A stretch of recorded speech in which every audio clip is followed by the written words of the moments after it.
Welcome. Firstly, an introduction to myself. David Palmer.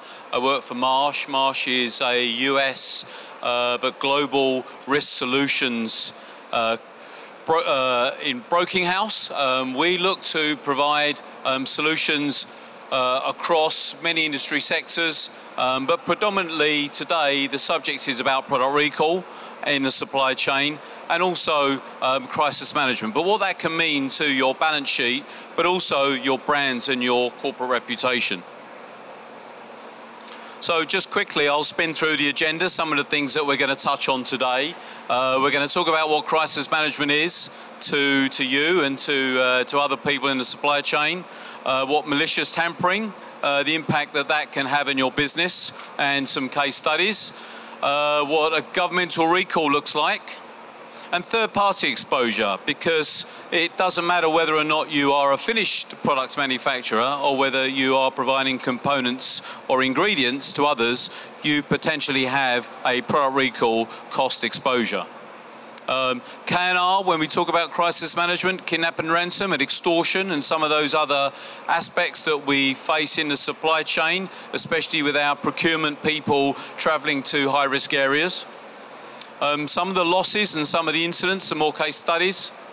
We'll talk a bit about what counterfeit can do and the impact that can have in your business. Things like food fraud. Many of you remember the horse meat scandal from a few years back now, and crisis response.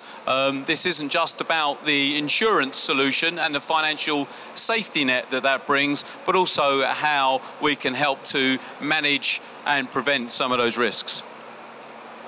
So crisis management takes a number of different forms, and certainly in my world, we have to be concerned about a crisis, whether that's a terrorist event, whether it's a product recall and what that might mean to your business, or special risks, extortion, an active assailant perhaps in your business, or something else.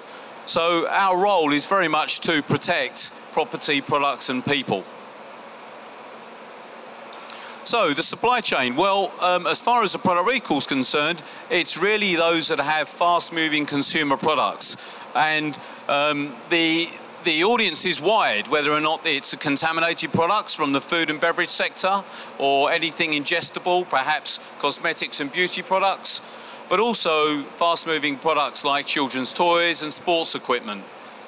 Anything there that potentially, if it's been mismanufactured as far as the design, the materials, or even the workmanship, if it's harmful, it's going to need to come back. And whilst many of us here and many around this arena today are very good, very strong at distributing and getting our products out in the marketplace, to reverse that process is a very different prospect. I'm also going to touch on the automotive sector and recalls in the automotive sector, what that means to component suppliers and machinery makers, and even restaurants and pharmaceuticals. Again, we can easily see how a problem in those sectors might lead to a recall scenario. Well, the supply chain. So certainly something can go wrong at any stage of the supply chain, whether or not it's insecticides that haven't been washed from the fresh produce, whether it's a hygiene and a pathogen that's been left or created in the processing plant, or even the packaging that's not airtight, or even some of the labeling that perhaps doesn't mention that there's an allergen, nuts, or something of that type. Warehousing, there's the potential there for infestation and contamination.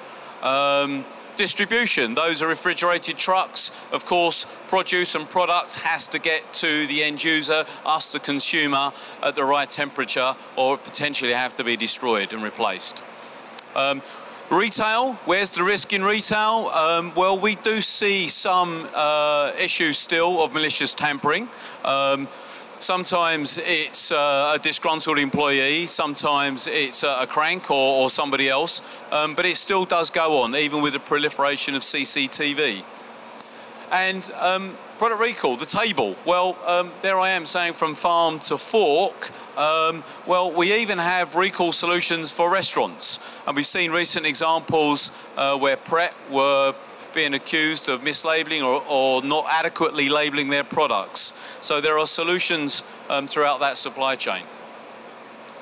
What causes product recall in the food and beverage sector? Design, mixing and blending, foreign matter, chemical contaminants, packaging problems, criminal tampering we mentioned already, or just good old-fashioned human error.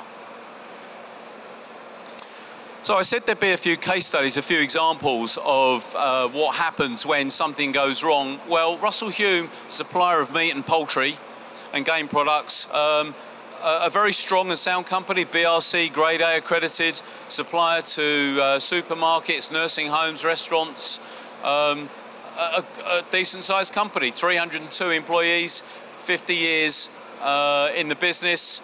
They incurred an unannounced inspection from the Food Standards Agency at one of their Birmingham sites. In January, the Food Standards Agency stopped any meat leaving Russell Hume company sites, and any unused meat had been withdrawn from its customers. One of the 6 sites was granted permission to resume in production in February. That's a long gap. That's a long business interruption for all those other sites. That's very costly for a just-in-time business. What was the impact? Well, their website crashed. They lost contracts. One of those contracts was the supply of steaks to Wetherspoons. So not insignificant as far as the impact of that contaminant or the fact that a regulator had shut them down. And of course their competitors were very quick to take advantage of the situation and were immediately making themselves available to replace any production that Russell Hume couldn't make good. Not all the contaminations and recalls in the supply chain we see occur accidentally. Here we saw in Australia needles in strawberries, 230 reported cases. And I love the way the Australians go about describing these things. The perpetrator is a coward and a grub, according to their Prime Minister. And a teenager confessed, which you'd think would be the end of it. The problem was that it wasn't him. There were in fact just copycats and in fact a number of hoaxes that followed those incidents. Queensland alone has 150 strawberry growers, produce 15,000 tonnes. It's a decent sized industry, 150 million per annum. And this problem, these tampered strawberries, were popping up in every state in Australia. Wholesale prices plummeted, workers laid off, all because one supervisor had a grievance against her employee and decided that she would take action. So it just goes perhaps to show what one person's indiscretions and grievance can do to an entire product sector. So moving away from the contamination theme just for a moment, fast-moving consumer products. Moose is a award-winning Australian toy company. You may know them for some of their collectibles. They do things like the Shopkins products, very small, low-cost children's items. Manufactured in our Far East, global sales through all the big toy stores, Toys R Us, Argos, Kmart. They had a problem. They had a problem with their jumping frog, which is part of the range of little pets. Was it a battery fault? Was it a design fault? Well, the frog was still working correctly. The problem that occurred is when you put the frog that would jump with the aid of a penny battery, the problem would be if you put that away on the shelf and the child then came to reuse it, only to find that the battery was dead or it wouldn't work. Dad comes along, he opens the battery case with a screwdriver.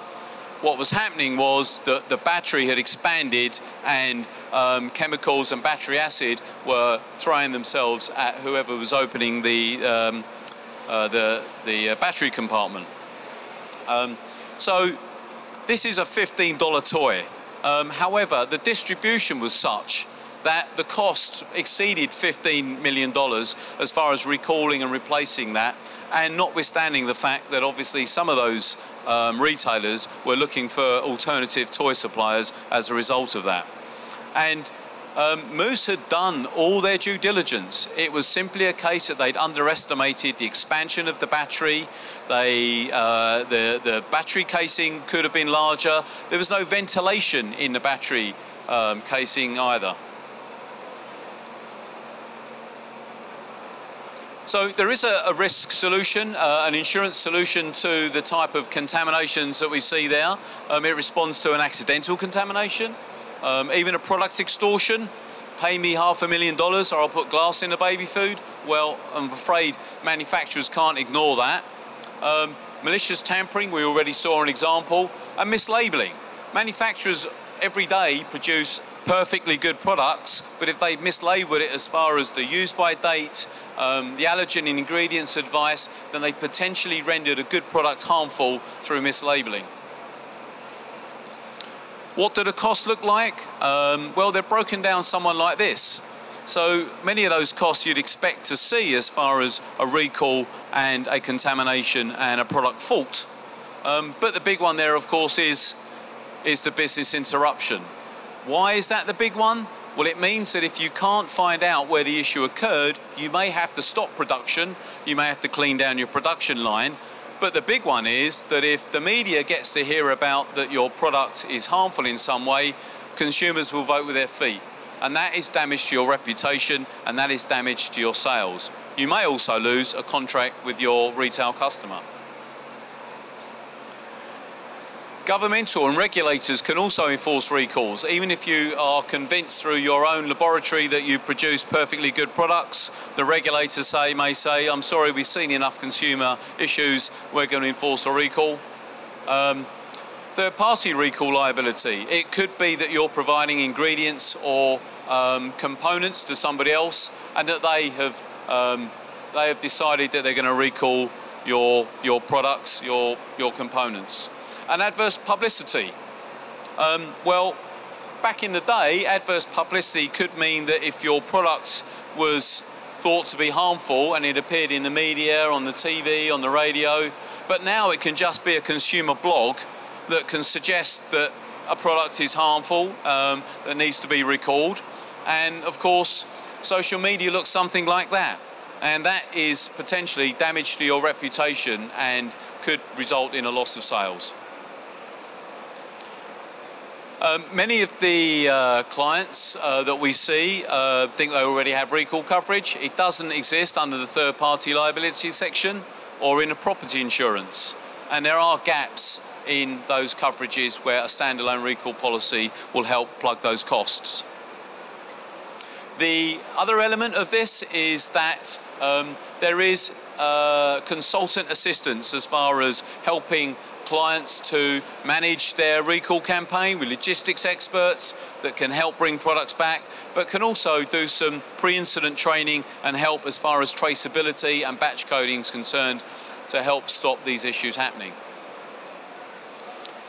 We've also looked at solutions for counterfeit product. Well, we can all say as manufacturers, wasn't my fault, somebody counterfeited my product, but it's still going to be consumers worried about buying your brand and your product. And there is an insurance solution out there for branded products of that type. And of course, the automotive industry is far from immune. We see automotive recalls happen on a regular basis. But of course, car companies don't make cars, they simply assemble all the parts. And it's when those parts go wrong that the car company will manage that recall campaign through its dealership network, but it will pass those costs back to the guilty supplier, whether it's the metal basher or right through to anyone who's making more sophisticated products as part of the final auto.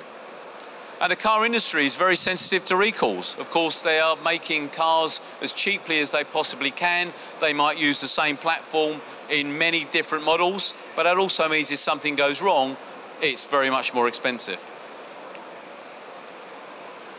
So, really, just in conclusion, even the CPSC, which is the Consumer Product Safety Commission in the United States, there was a nice twist of irony. They themselves, in promoting their services as far as making sure that consumers are aware of harmful products and recalls that are going on, they themselves created some pins and found that they too had to recall them because they contain dangerous metals and sharp edges.